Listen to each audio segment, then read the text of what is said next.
جو بندہ نفس اور شیطان کے شر سے بچنا چاہتا ہے، اگر کوئی علت اس کو لگ گئی ہے، کوئی برائی اس کے اندر ہے، یا بہت زیادہ ہائی بلڈ پریشر ہے اور غصہ ہے، وہ ناف میں انگلی رکھ کے صرف 66 بار پڑھ لے اعوذ باللہ من الشیطان الرجیم، بس۔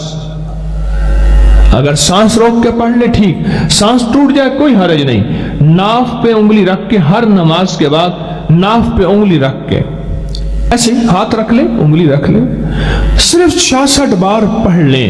جن کا ہائی بلڈ پریشر اور غصہ آخری درجے کا تھا، جو اپنے غصے سے تھکے ہوئے تھے، اکے ہوئے تھے اور کہتے تھے ہمارا غصہ ختم نہیں ہوتا، ان کی طبیعتوں میں اللہ حلم دیتا ہے اور حلیمی دیتا ہے اور کریمی دیتا ہے۔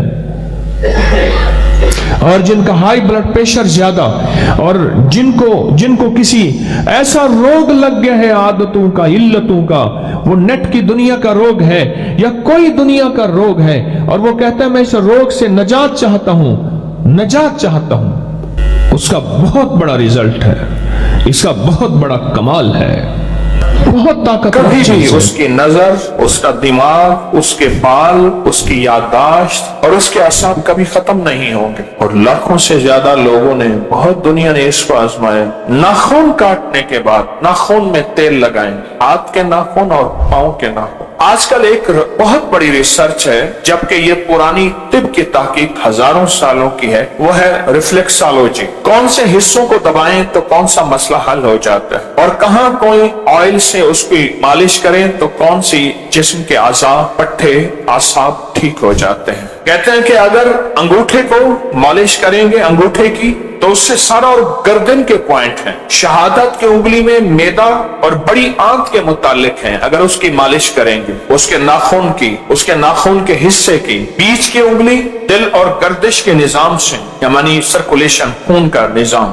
چھوٹی انگلی اس کا تعلق دل سے ہے اور آنتوں سے ہے، اور پیر کے انگوٹھے دماغ اور ریڑھ کی ہڈی کے اعصاب سے منتقل۔ اس کا پورا نظام ہے، سسٹم ہے، اور سائنس نے اس کو میرے پاس سائنس کی بہت بڑی ریسرچ ہے، میں چھوٹا چھوٹا حوالہ دے رہا ہوں۔ یہ میرے پاس انٹرنیشنل جرنل ہے ڈرمٹالوجی کا، جلد کا، ناخن کے، میرے پاس ریسرچ پڑی ہے کہ جب ہم ناخن کی روٹس اور جڑوں کو تیل لگائیں گے اس کے کیا فائدے ہوں گے۔ انسان کا جو ناخن ہے اس کے اندر ساری رگیں ہیں، میں آسان الفاظ میں، شریانیں ہیں، باریک نالیاں، اس کا تعلق ہمارے اعصاب سے ہے، نروس سسٹم سے ہے، اعصاب سے ہے۔ نیشنل لائبریری آف میڈیسن کی تحقیق ہے امریکہ کی، کہ اس کے مطابق کہ جلد کو، اور خاص طور پہ ناخن کے نیچے کی جلد کو کتنی ضرورت ہے آئلی ہونے کی، تیل کی کتنی ضرورت ہے۔ اس سے دل کا کیا تعلق ہے، اس سے اعصاب کا کیا تعلق ہے، اور اگر آپ اپنے جسم کو جراثیم سے دور کرنا چاہتے ہیں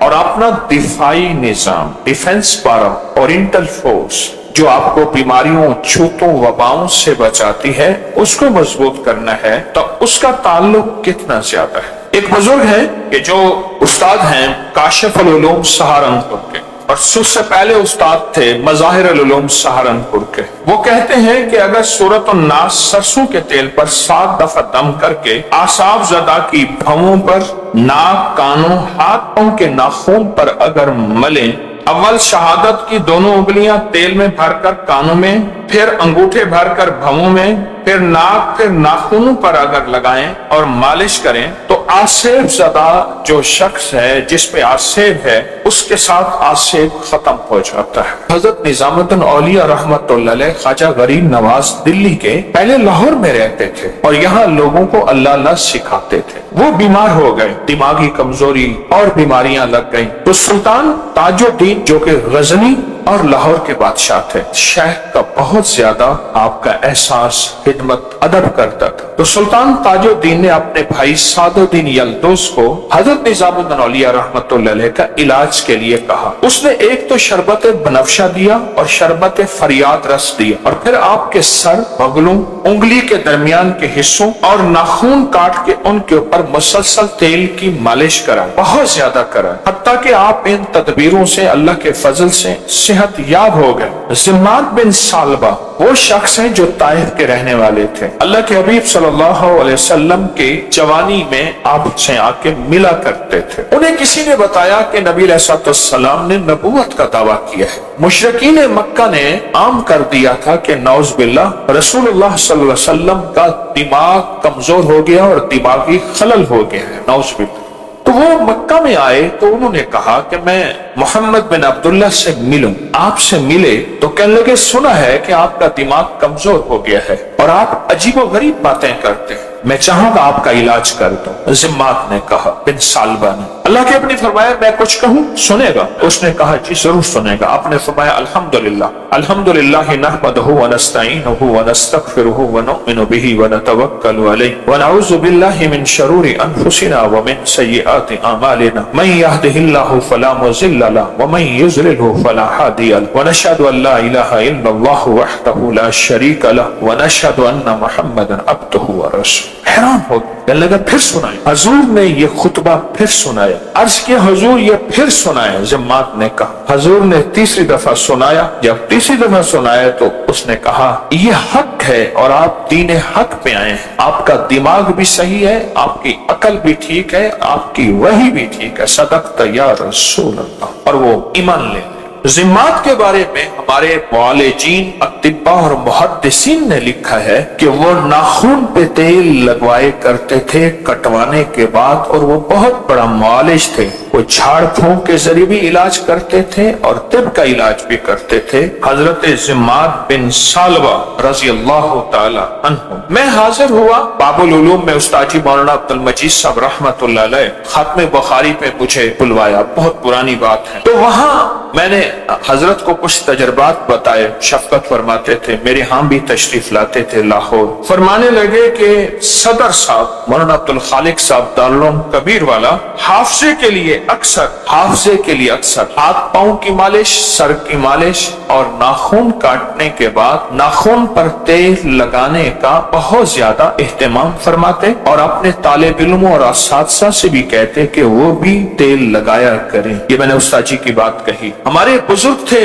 حضرت مولانا عبید اللہ صاحب، وہ شیخ تھے، مفتی تھے. فرمانے لگے میں قاری کریم بخش صاحب کے پاس امرتسر میں پڑھتا تھا تو فرمانے لگے حضرت کے ہمارے قاری کریم بخش صاحب دماغی محنت کرنے والے پڑھنے والوں کو ناخن پر تیل لگوانے کی بہت زیادہ تاکید فرماتے تھے کہ سر پہ، پاؤں پہ، ناخن پہ تیل لگائیں، اور ساتھ یہ بھی فرماتے تھے کہ ناف بھی تیل سے بھرتے رہیں. حضرت مفتی مولانا عبید اللہ صاحب جامعہ اشرفیہ، ان کا میں یہ تجربہ بتا رہا ہوں. دوران سفر ایک بزرگ تھے فیصل آباد کے سید جاوید شہنشاہ صاحب رحمۃ اللہ علیہ، تو فرمانے لگے مجھے کہ ہم نے اپنے بڑوں سے اور خاص طور پہ مولانا عبید اللہ انور صاحب رحمۃ اللہ علیہ سے سنا کہ وہ ناخن پر تیل لگانے کی بہت تاکید فرماتے تھے اور بہت اہتمام فرماتے تھے. اور ایک الفاظ فرمائے ناخن میں بہت سی رگیں ایسی ہوتی ہیں جن کا آنکھوں، دماغ، اعصاب اور یادداشت سے ان کا تعلق ہے. یہ فرمائے. ہماری طب کی مشہور کتابیں ہیں اور ان میں یہ واقعات موجود ہیں کہ دماغی کام کرنے والے ہیں. استاد کہتے تھے ناخن کاٹ کے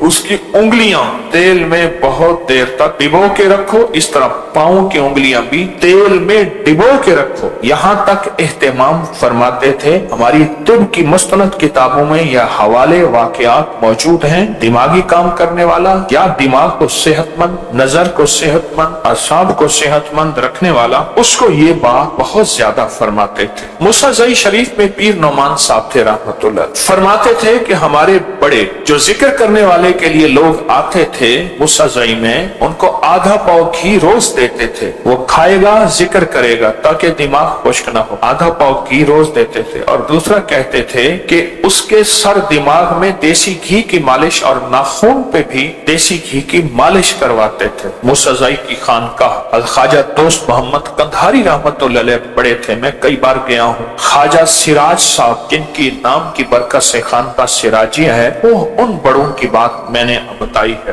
مولانا علاؤ الدین صاحب تھے حضرت مدنی کے ڈیرہ اسماعیل خان